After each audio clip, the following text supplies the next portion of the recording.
Good morning, Don in London, March 11th, 2009. My video is all about living in recovery from addiction to either substance or behaviour. So living in recovery from addiction, my substance was alcohol, my behaviour trying to be perfect all that time, and certainly not perfect all of that time. Nowhere near perfect, but you know what, I thought the world wanted me so, and I judged myself very harshly along the way trying to be perfect. And what was I trying to do? I guess in many ways I was trying to cover up what I felt were inadequacies or areas in me which I didn't really like, and my way of doing that, keep people at arm's length, not let people in.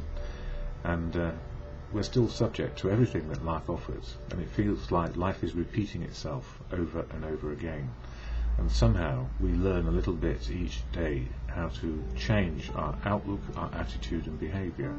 So with good fortune these days, I'm in recovery from my addictive substance, recovering alcoholic for nearly 5 years, and that's no mean feat, although for me these days the drink is not the issue, it's how I live and how I behave and what is my attitude to life. And interestingly, a death of a close friend on Monday, and another ending to the never-ending relationship which I've been in, and again, no fault, no foul by either person, just a failure maybe to communicate. And yeah, I guess it is a failure to communicate the truth. But I remember back in 1991 when my father was dying and he was given 3 months to live. He stopped drinking and stopped smoking, and I asked him why, and he said, well, I've got nothing to fear, I know what my ending is. And he also said to me, always cherish people and look out for when you're being treated superficially or with indifference. And I had to apply those measures to myself several years later. Was I indifferent and superficial with myself, or did I cherish myself? And the answer was no, because I was in a malady, an allergy which I could not get out of, and that's addiction to substance and behaviour. So back then in 1991, my father dying, my lady away, and we split up. I won't go into the details, it's unfair for her, and for me probably too.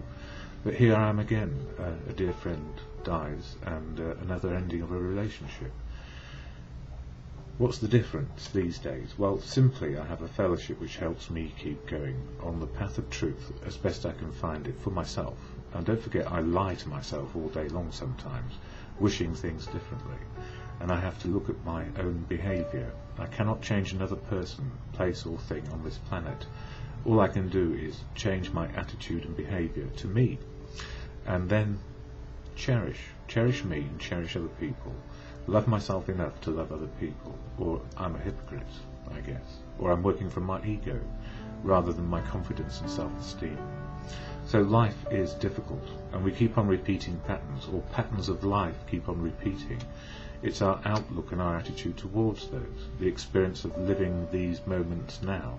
What is the difference between 91 and 2009? Well, I don't pick up a drink on a daily basis, and I don't try and hide as much as I used to, and I try to look for the truth in me. And how did I do that? With good feedback from people like my friend who's passed. So what's it all about for me, recovery? Well, going to fellowship and being part of. And at the beginning of every meeting of the Fellowship of AA, Alcoholics Anonymous, we share a preamble. Don't forget though, I do not speak for AA, I only speak about how it helps me with my life. And the AA preamble goes like this, shared at every meeting. Alcoholics Anonymous is a fellowship of men and women who share their experience, strength and hope with each other, that they may solve their common problem and help others to recover from alcoholism. The only requirement for membership is a desire to stop drinking. There are no dues or fees for AA membership. We are self-supporting through our own contributions. AA is not allied with any sect, denomination, politics, organisation or institution, does not wish to engage in any controversy, neither endorses nor opposes any causes. All my videos. Our primary purpose is to stay sober and help other alcoholics to achieve sobriety.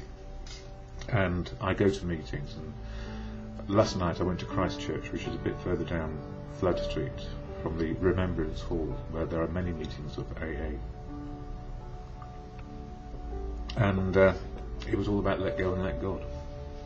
Step 3 We're in March. It's all about step 3, and step 3 reads clearly, made a decision to turn our will and our lives over to the care of God as we understood Him. And it's not my interpretation of God that's important here, it's yours. I only have mine for me. And I'm sure out of 6.5 billion definitions, that's how many people are living on the planet, there is some similarity and many differences, but the similarities probably are overwhelming, that it is probably an appeal to good conscience often when we pray or meditate. So I don't mind whether somebody's an agnostic, an atheist or a God believer. It doesn't matter to me. It's all that matters is how I'm conducting myself to good conscience and to the God of my understanding.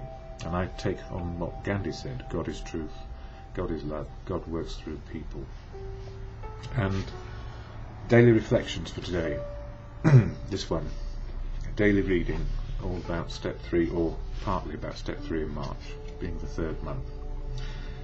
It is when we try to make our will conform with God's that we begin to use it rightly. To all of us, this was a most wonderful revelation. Our whole trouble had been the misuse of willpower. We had tried to bombard our problems with it instead of attempting to bring it into agreement with God's intention for us. To make this increasingly possible is the purpose of AA's 12 steps, and step 3 opens the door. All I have to do is look back at my past to see where my self-will has led me. I just don't know what's best for me, and I believe my higher power does. God, which I define as good orderly direction, has never let me down. But I have let myself down quite often. Using my self-will in a situation usually has the same result as forcing the wrong piece into a jigsaw puzzle, exhaustion and frustration. Step 3 opens the door to the rest of the program. When I ask God for guidance, I know that whatever happens is the best possible situation. Things are exactly as they are supposed to be, even if they aren't what I want or expect. God does for me what I cannot do for myself, if I let Him.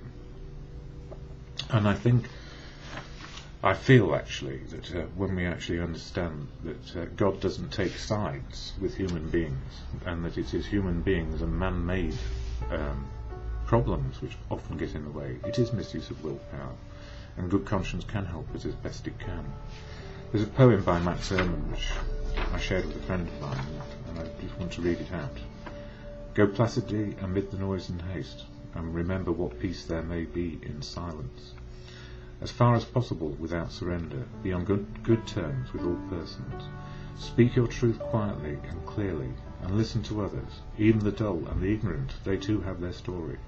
Avoid loud and aggressive persons, they are vexations to the spirit.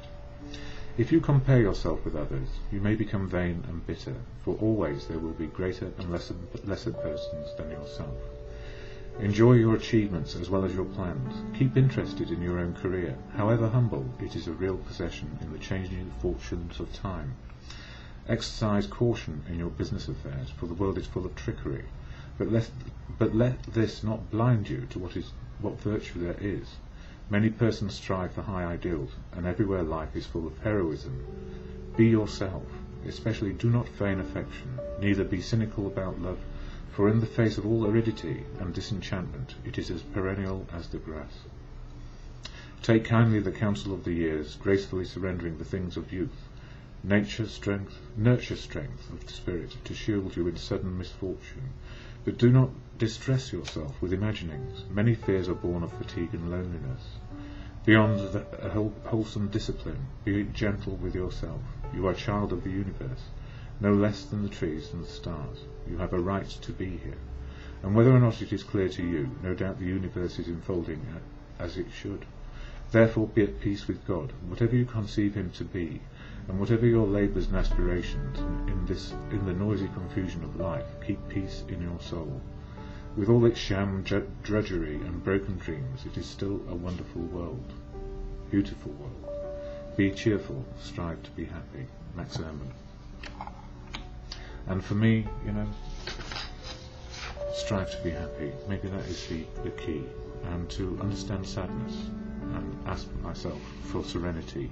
God, grant me the serenity to accept the things I cannot change, courage to change the things I can, and the wisdom to know the difference.